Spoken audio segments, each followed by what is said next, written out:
Brownie. It's a podcast bonus. Larry Emdur. You may have seen him on such things like The Main Event, Celebrity Splash, Celebrity Dog School, Cash Bonanza, and, of course, Family Double Dare. But to Chrissy, he is... Human sunshine. And, of course, the boys are hoping he's wearing his traditional outfit. Do you reckon he'll be oiled up today? If there's a God. I hope so. Shirtless and oiled up. You can read this oiled-up hunk of a man's memoir, Happy As. It's out now. Here's Larry. Truly one of the greats, Larry Emdur. It's so good to see you again. I do have oil on under my thermolactyl underwear, guys, Yes. if you need to know. Thermolactyls. Thank you for bringing that to us. Of course, we're cheating. We caught up last night at Robinson's bookstore in Frankston to launch your gorgeous tome, Happy As. Yes. Thank you, Chrissy. You wrote this in lockdown. Yes. What possessed you? I wanted to cheer up a bit. Everyone's so sad the last couple of years. Just been so sad. Even you, Larry. Even me. Even Well, you. it was on the morning show. Well, just on the morning show, like you guys, like you're talking about all the time. It's all day, every day for a couple of years with COVID. And I just started to think about these stories. It made me happy, and I thought, I'm going to write them down. 40 years in TV this year, so I thought that's a good time to do 40 years, Larry. 40 is unbelievable. Hey, and you've aged gracefully. Like, how do you do it? You moisturise in the I morning? moisturise, and I have a great surgeon, like a great surgeon. Bit of Bowie. I've got to say, you Bit of really Botox here and there. You really have aged very well. Is that because you're a happy person, or is it because... Yes. I moisturise. No, serious question. You seem to be somebody that kind of unlocked the relationship between mental health and physical activity quite early on. Right. And... He does bicep curls, lots of them. Well, you've surfed. You're a very active person. Yeah, Do you think that has kind of rewired your brain to be... Well, I don't know, rewind. I think a lot of people in relation to mental health talk about exercise and activity, and I've always been relatively active. I grew up surfing all the time, and then I'll do something each day, a walk or a gym or something like that. But then I think my workspace is happy too. So, they say if you're enjoying your work, you're not working a day in your life. And my work before the morning show is great fun, but before that it was game shows, and that's just playing games and giving away other people's stuff. So that's great fun. I've got no doubt if we really dug deep, well, I would find sadness very, very quickly. But we're not. That's not what this is about. We're here to have a good time. Can I go to the game shows? Yeah, all right. So, what was the best one? Oh, the best one was Price is Right. Yes. Price is Right, for sure. Why? What made that such? What? Yeah. Oh no! Don't you dare. No, we already spoke to Larry about that. Yeah, that's true. Higher, lower joke. What made that so much fun? The winners were great, but the losers, they weren't called losers; they were called consolation winners. Yes, that was great fun too. Consolation. So the people who would win stuff they didn't want. Yeah, that was good. So you couldn't go wrong on the Price is Right because either someone. What were some of the prizes? Yeah, what were some of the worst prizes? Oh, so the lady who lived in the 24th floor apartment who won an above ground swimming pool. Come on, that's great TV, right? What did you do? Well, I laughed. The lady who lived in a caravan park who wins a roller door. That's funny. Come on. Funny stuff. You know that's funny. That is one... It's like when our listeners ring up here and Dino offers them my book as a consolation prize. Not that well. They're thrilled. Not that well accepted. Larry, while we're on Price is Right, I've got some good gear for you. Great. Yeah. Bob Barker, the American host, is still alive. He's 98 years old. Yes. Also famously beat the piss out of Happy Gilmore in the film Happy Gilmore. That's right. Too. May I offer you a tidbit about Bob Barker? Yes. Please. He was trained to fight by Chuck Norris. Really? That's a great tip. And this is real. You can Google it. How good's that? Wow, that's cool. Have you been trained to fight by Chuck Norris, Larry? How good's that, Larry? What about the celebrity versions of some of the shows you've done? Oh, like Celebrity Dog School? Yeah, who was on that? Who was on that? I was offered that. But you didn't have a dog, did you? I did have a dog, but Yeah. she was so...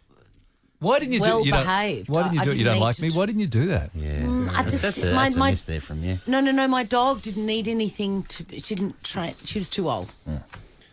It's a miss by you, Christine. Yeah. You're lucky your TV career's recovered. See, they they proposed this Celebrity Dog School show to me, and I went, no, look, I don't think I really want to do that. And I went home and told Sylvie, and Sylvie said, I really want a new kitchen. So I went back to Channel 10 and said, okay, I'll do it. That was behind Celebrity Dog School. just on Sylvie, I want you to run us through when you first asked her. Well, actually, no, you the first time you told her you loved her, Yes. you did it in Polish. I did it in Polish. Oh, Why you Polish? old honey dripper. Because she's Polish, and I thought that would be so adorable. Absolutely. So adorable. Did you know any of the Polish language? No, not at all. Not at all. No, not but at you all. can learn. But you can learn "I love you" in Polish, can't you? Well, I thought I could. I called my best mate's dad who spoke Polish. I said, can you tell me how to tell this girl that I love her in Polish? And he said, say, Placki Kataflani. Placki Kataflani. So I practiced all week. Placki Kataflani. Placki Kataflani. I got to we got to the nice restaurant, candles going, and I looked at Sylvie and I said, Placki Kataflani. And she laughed. Potato pancake. It means potato pancake. so your mate's dad stitched you up. Go on. Yeah, stitch me. Last night in the Q&A that we did at Robinson's bookstore, you told a funny story that I thought Sam's going to love this. So you had a similar in a similar vein to one of my bosses saying to me, "So Chrissy, you're fun, but you're not funny." He's right. He's absolutely right. They always are. You had a great line that somebody that a big TV boss said about you, because Larry has never won a Logie. What? Seems a huge oversight Feels about right. to me. It feels right to me, Sam. It feels right to me. Well, And it felt right to this TV exec, because what did he say? He said, I look, love this. he said, look, you're not popular, you're present. And I went, what do you mean? I said, what does that mean? And he said, well, it means that you're here. You're always around. You're always on TV, but you're not very popular, but you're around. And I went, well, that's not. okay, thanks. You're present. You're just present. not popular. Well, that is incorrect, Larry. Do you Did you tell him that? Because we're running late, do you want to do just one really spicy question in the cone of silence that we can't hear? Lower the cone? Lower the cone. I'm putting you in the Bloody cone. do it. Okay. Wrong. No, that's Wrong it. one.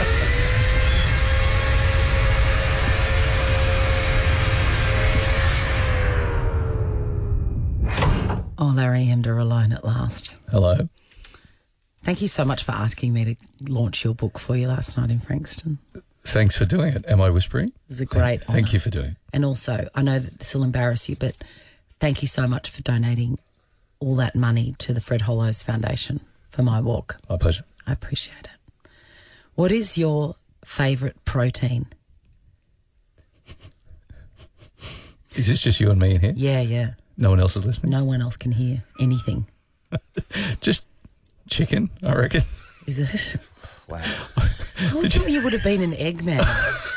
I feel like they're listening, but they're No, they're looking, but they can't hear what we're saying. Glad you went to the cone for this. What is your Macca's order?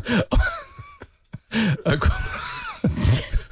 quarter pounder meal. Maybe if Sylvie's not with me, large chips, and but I get a Diet Coke because it makes me feel better about myself. Can you eat that while driving? Well, you're not supposed to, so I would never do that. Yeah, but can you? But yeah, 100%. What is the one job that you wish that you'd been offered? Oh, that's a good one. I reckon the hosting role on Have You Been Paying Attention looks pretty breezy. I've done that. Is that even a gig? Yeah, it's not even a gig, is it? No. Because you've got all those people doing that stuff, right? Correct. I'm going to take this over. Whoa, where'd you come Oh my from? God, he's Jonathan Brown's broken in. Dino. Oh, yeah. Now it's time for How Much Do You Bench Press with Jonathan Brown. Are we raising the cone or are we still in the cone? Christine, you can stay there. No, we're raising it. Larry Emdur. No, we're raising it. We're raising it.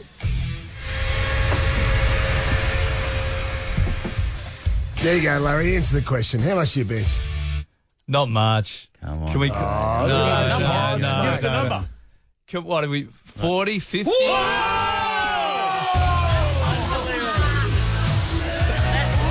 You do that with one finger, Larry Emdur. Larry. He said bench press, not bicep curl. You really are human sunshine. I love you so much. You've meant so much to all of us during your career. You brought so much happiness to so many Just people. by being present for Just all by those being years. present. Well done. Not popular. Not popular, but present. Your book, Happy As, is an absolute joy. Grab it. And I do believe Father's Day is just around the corner. What a great Father's Day gift. Is that right? Absolutely. Thank you so much for coming. See you, Larry. Thank you, guys. Chrissy, Sam, and Brownie. Pepper Show will be back tomorrow. Chrissy, Sam, and Brownie. Oh, unless it's a weekend. Nova 100.